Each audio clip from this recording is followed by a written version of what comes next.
The city of New York never slept, but tonight something unusual was about to unfold.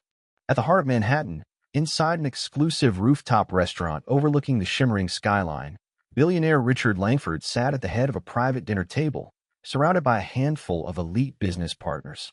The evening had been a celebration, the signing of a massive corporate merger that would make him one of the wealthiest men in the world.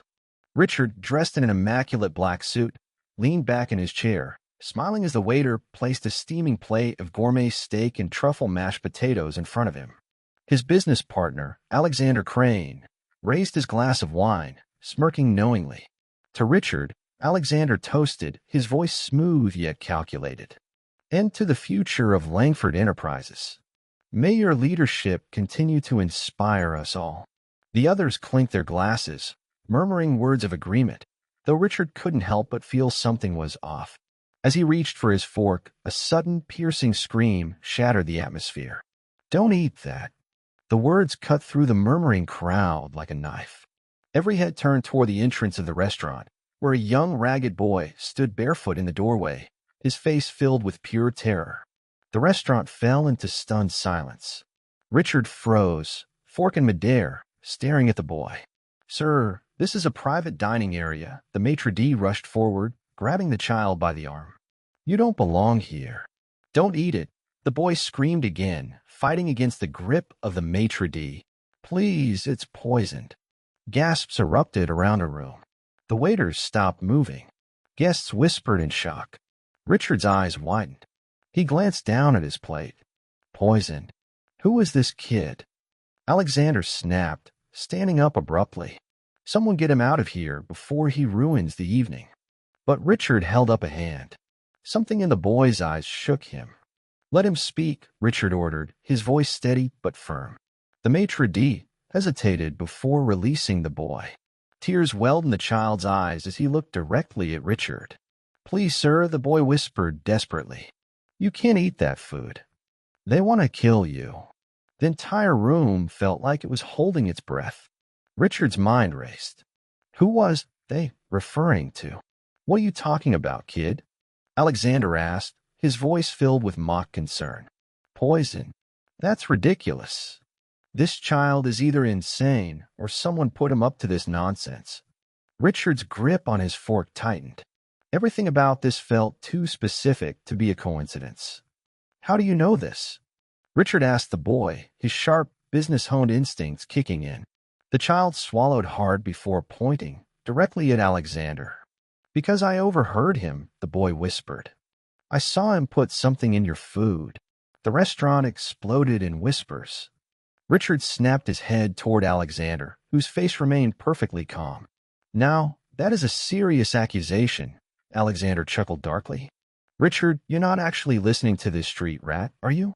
This is some pathetic prank. Throw him out." The maitre d' rushed forward again to remove the boy, but Richard wasn't done. He locked eyes with his personal bodyguard, Mark, standing near the entrance. "Get the plate tested." "No." Alexander's jaw clenched for the first time. "Richard, this is absurd," he snapped. "You're letting a homeless brat disrupt a billion-dollar dinner." "And if I'm wrong," Richard interrupted, his voice icy, "you can sue me for the inconvenience." Alexander fell silent. The entire restaurant watched as the plate was carefully lifted and taken away. The boy sniffled, his frail body trembling. "Thank you for listening to me," he whispered.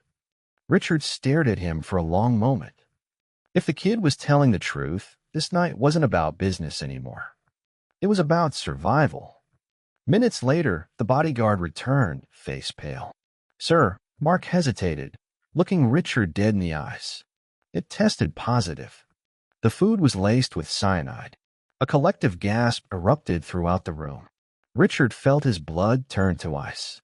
He turned to look at Alexander, whose carefully crafted facade had just shattered. For the first time, real panic flickered across his face. Richard slowly rose from his chair, his voice dangerously calm. "You were going to kill me." Alexander opened his mouth, but no words came out. Then, like a trapped animal, he made a desperate move. He lunged for the nearest steak knife. Mark was faster. With a swift movement, the bodyguard disarmed Alexander, pinning him face down onto the table. Diners scrambled away, some screaming, others recording the chaos on their phones. Richard exhaled sharply, running a hand through his hair. "Call the police," he ordered. As security restrained Alexander, Richard turned back to the boy who had just saved his life. "What's your name?" Richard asked, crouching down to meet the child's gaze. "Daniel," the boy answered. "How did you know to warn me?" The boy hesitated before whispering, "I sleep behind this restaurant. I was looking for leftover food when I saw him messing with your plate." Richard felt something twist in his chest. This child had no reason to save him. Yet he had risked everything just to do the right thing. Richard stood up and reached for his wallet. He pulled out a business card and a wad of cash. "Go to this address tomorrow morning," Richard said. "There's a job and a place for you there." Daniel's eyes filled with tears. "Really? Really?" At that moment, Richard knew that the most important deal of the night wasn't a billion-dollar merger. It was a promise, a second chance. And for the first time in years, Richard Langford felt something money couldn't buy: gratitude.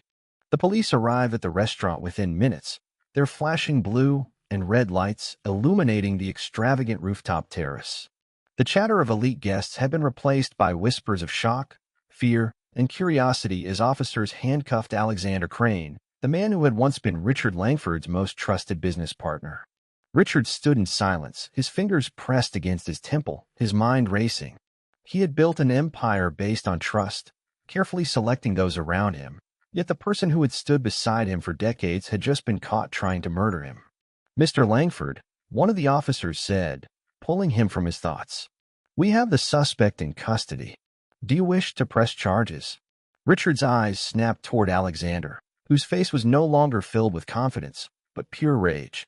"This is a mistake," Alexander shouted, struggling against the officers. "You're making a terrible mistake, Richard. You're going to regret this." But Richard was no longer listening. He turned to the young homeless boy, Daniel, the only person who had truly been on his side tonight. "I owe you my life," Richard said, his voice sincere. "And I intend to repay you." Daniel swallowed hard, his eyes darting between the billionaire and the police. I just wanted to help." Richard nodded, then turned back to the officer. "Press all charges." Alexander let out a guttural growl. "You can't do this." But it was too late. The officers dragged him out of the restaurant, and for the first time that night, Richard Langford finally let himself breathe. The next morning, Richard sat in his penthouse office, reviewing every piece of information his private investigator had gathered overnight. It turned out that Alexander's betrayal ran far deeper than a simple poisoning attempt. The investigator's report detailed a long history of embezzlement, corporate fraud, and secret offshore accounts. Alexander had been siphoning money from Langford Enterprises for years. And worst of all, he hadn't been working alone. The report included emails, text messages, and recorded calls between Alexander and other board members, people Richard had trusted, people who had been plotting his downfall for years. "We found encrypted messages confirming that Alexander planned to take over the company within the next 6 months," the investigator explained, flipping through documents. "Your death would have accelerated that process. He was planning to seize control the moment your will was executed." Richard felt his stomach turn. "So it wasn't just about getting rid of me," he muttered. "It was about control." "Exactly," the investigator nodded. "And you were never supposed to see it coming. But he had, thanks to a boy no one had noticed."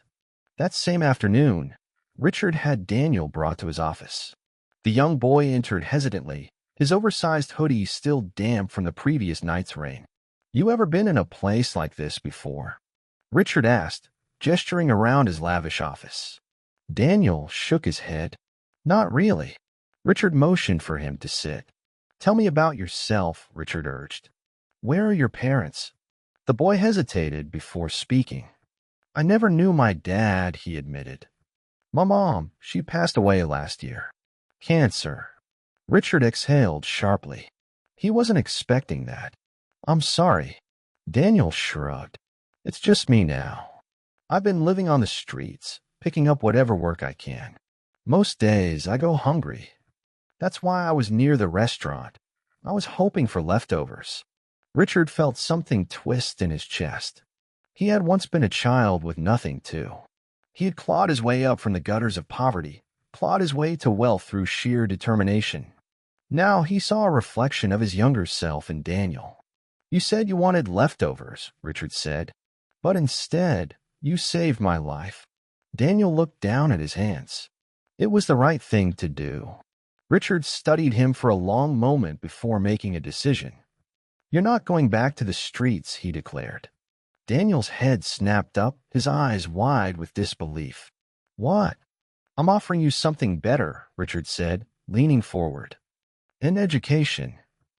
Place to live. A future. All you have to do is say yes. Tears welled in Daniel's eyes. Why would you do that for me? He whispered. Richard smiled for the first time in days. Because once upon a time, someone gave me a second chance to. Over the next few weeks, Daniel adjusted to his new life. Richard enrolled him in school, hired tutors to help him catch up on lost years of education, and even had a room prepared for him in the Langford estate. For the first time in a long time, Daniel didn't have to worry about where he'd sleep or when he'd eat. But as life began to settle, Richard was still haunted by one lingering thought. Alexander had been arrested. His accomplices had been exposed, but something didn't feel right. Late one night, Richard received a private message on an encrypted phone number. It was from Alexander, sent from inside his maximum security prison. The message read, You think this is over. You took everything from me. But I wasn't working alone. Sleep with one eye open, Richard. Richard stared at the screen, his heartbeat slowing. He knew this wasn't over. Not yet. And if there was one thing he had learned in his years of business, the most dangerous enemies are the ones you don't see coming. Richard Langford sat in his dimly lit office, staring at the message on his encrypted phone screen. You took everything from me. But I wasn't working alone. Sleep with one eye open, Richard. Alexander's words echoed in his mind like a death sentence. The betrayal he had uncovered wasn't just about his business partner attempting to seize control of Langford Enterprises. It was deeper, more sinister. If Alexander wasn't working alone, then who else was part of this conspiracy? Richard murmured to himself, gripping the armrests of his chair. He knew what had to be done. He needed to root out every last traitor. Richard wasted no time. He gathered his most trusted executives, security personnel, and his head of private intelligence. The meeting took place in a highly secure boardroom, one with no surveillance, no external lines, and soundproof walls. Alexander sent me a message from inside his prison cell, Richard announced, pacing in front of his seated advisors. It's clear he wasn't working alone. Murmurs erupted around the room. His executives exchanged nervous glances. If that's true, one of them, James Thatcher, spoke up, then we need to do a full internal audit. Every financial transaction, every connection to external parties, anything that looks out of place. Richard nodded. Agreed. But that's not all. He turned to his head of security. Increase surveillance on all high-ranking members of this company. If there's a leak, I want to know where it's coming from. His security chief, a burly man named Harrison Wells, gave a curt nod. Understood. But what happened next caught everyone off guard. That very night, Richard's estate was breached. It happened just as he was reviewing financial records with Daniel. A sudden power outage plunged the mansion into darkness. Before Richard could react, the sound of shattering glass filled the house. Get down, Richard yelled, grabbing Daniel and pulling him behind the mahogany desk. Gunshots rang out, shattering furniture and sending debris flying. Richard felt his heart pound. This wasn't just some random break-in, this was an assassination attempt. From the shadows, masked gunmen emerged, their rifles aimed directly at him. Take him alive, one of the men barked. Richard knew that voice. It was James Thatcher, the same man who had suggested the internal audit just hours ago. As Richard and Daniel navigated through the dark halls of the estate, avoiding the armed intruders, he pieced it together. James wasn't just part of the conspiracy, he was the real mastermind. Alexander had been a distraction, a fall guy. The true architect behind the betrayal had been sitting beside Richard this entire time, pretending to be an ally. Now he wanted Richard dead. "Why are you doing this, James?" Richard shouted, pressing himself against a marble pillar as bullets ripped through the walls around him. A chuckle echoed from the darkness. "Because, Richard," James called back, "you never saw me coming." Richard felt a chill run down his spine. James hadn't just infiltrated Langford Enterprises. He had played Richard from the very beginning. And now he was here to finish the job. There was no way out of the mansion. James' men had blocked every exit, controlled the security system, and cut all outside communications. Richard had to fight back. Grabbing a hidden pistol from his desk drawer, he moved silently through the corridors, taking out one gunman at a time. But James wasn't going to let him get away that easily. "You know, Richard," James taunted over the mansion's intercom, "it didn't have to be like this. You could have walked away, retired. But no, you had to keep digging." Richard ignored him, focusing on the immediate threat. Using his knowledge of the estate, he led Daniel through a secret passageway hidden behind a bookshelf, navigating toward his private garage. If they could reach his armored vehicle, they could escape. But just as they reached the garage, James was waiting. James stood beside Richard's black luxury SUV, his pistol aimed directly at Daniel. "One move, and the kid dies," he sneered. Richard froze, hands tightening into fists. "Let him go, James. He has nothing to do with this." James smirked. "Oh, but he does. This little street rat ruined my plans. If he hadn't warned you about the poison food, we wouldn't be having this conversation." Daniel stared at James with defiance. "You would have killed him anyway," the boy spat. James' smirk faltered for just a second. And that was all Richard needed. In a single swift movement, Richard pulled a concealed blade from his belt and threw it. The knife lodged deep into James' wrist, forcing him to drop his gun. Daniel kicked the weapon away as Richard charged forward, tackling James to the ground. The two men struggled, fists flying, years of pent-up anger exploding in that moment. But in the end, Richard was stronger. Pinning James to the floor, he pressed the barrel of his gun against his former friend's forehead. "It's over," Richard growled.